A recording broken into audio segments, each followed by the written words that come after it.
Good day everyone. 여러분의 번역을 진단하고 처방하는 닥터 트랜슬레이트입니다. 네, 오늘도 이 시간에 와주신 여러분께 감사의 말씀을 먼저 드리면서 오늘 영상에 대해서 잠시 말씀드리도록 하겠습니다.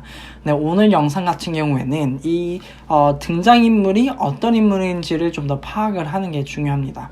이제 조이서라는 여자 주인공이 나오게 되는데, 이 여자 주인공 같은 경우에는 아마 드라마를 계속 보시면은 아시겠지만 상당히 똑똑하고 자신감이 넘치고, 하지만 다른 사람에 대한 어떤 조금의 배려도 없고 자기가 제일 중요하고 약간 이런 사람입니다.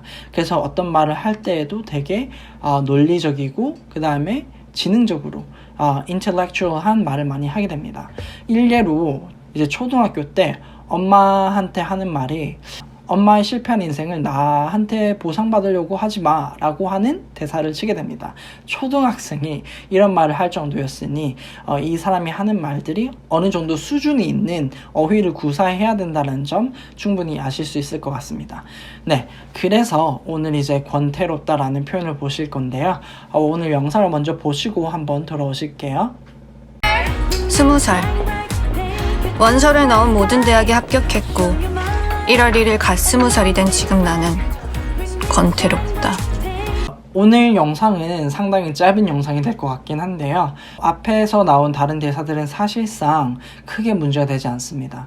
모든 학교에 합격을 했고 1월 1월이 돼서 20살이 되었다. I just turned 20 as of January 1st.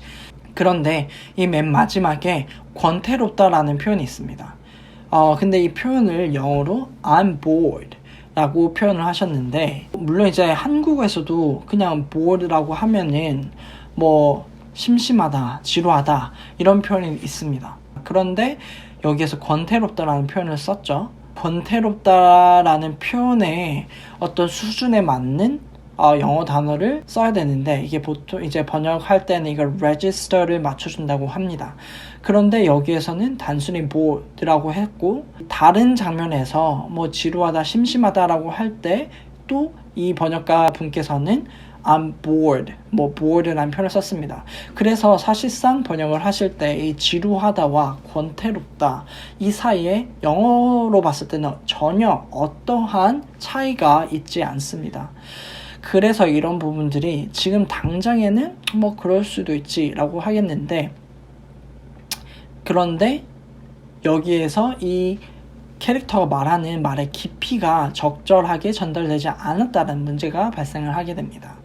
그리고 실제로 이제 한국어에서도 지루하다라고 하는 것은 현재 어떤 기분말을 하는 것이지, 권태롭다라고 하는 것은 어떠한 삶의 동기라든지 지금까지 나를 이끌어왔던 무엇이 상실되었을 때 느끼는 좀 더 심오한 감정이 되겠습니다.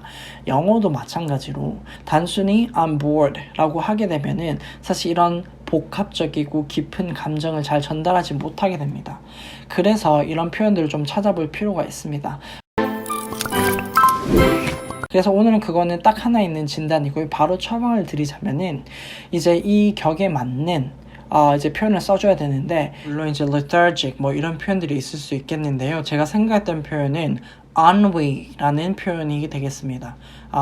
이제 이 표현 같은 경우에는 사실 이제 유럽에서 온 표현이라고 보시면 되겠습니다. 어떠한 삶의 어떤 동기부여라든지 이런 목적을 읽고 표류하는 그런 느낌이라고 보시면 되겠습니다. 그래서 여기에서 권태롭다에는 정말 적격의 단어가 되겠는데요. 이 표현을 어떻게 쓸 수 있냐? I've got ennui. 아니면은 I feel a sense of ennui. 이런 식으로도 표현할 수 있겠습니다. 네, 그러면은 이 권태라는 표현이 어떤 표현인지 다뤄봤고요. 오늘 이 표현을 가지고 다시 한번 영상을 보신 다음에 돌아오실게요. 20살. 원서를 넣은 모든 대학에 합격했고 1월 1일 갓 20살이 된 지금 나는 권태롭다. 네, 그래서 오늘 영상에서는 물론 이제 권태롭다라는 표현을 알아보기도 했지만 이 표현뿐만 아니라 번역을 할 때 발화자의 어떤 평소의 성격이라든지 어조 이런 것들을 충분히 고려하고 원어가 가지고 있는 언어의 어느 정도의 급을 번역에서도 맞출 필요가 있다는 점을 한번 살펴보았습니다. 네, 오늘 영상 여기까지 하도록 하겠고요. 여러분들께서 제가 했으면 하는 영화나 드라마 있으면은 댓글 댓글로 많이 남겨주시고 좋아요와 구독 잊지 말고 해주시면 감사하겠습니다. 그럼 다음 이 시간에 봐요. 바이바이.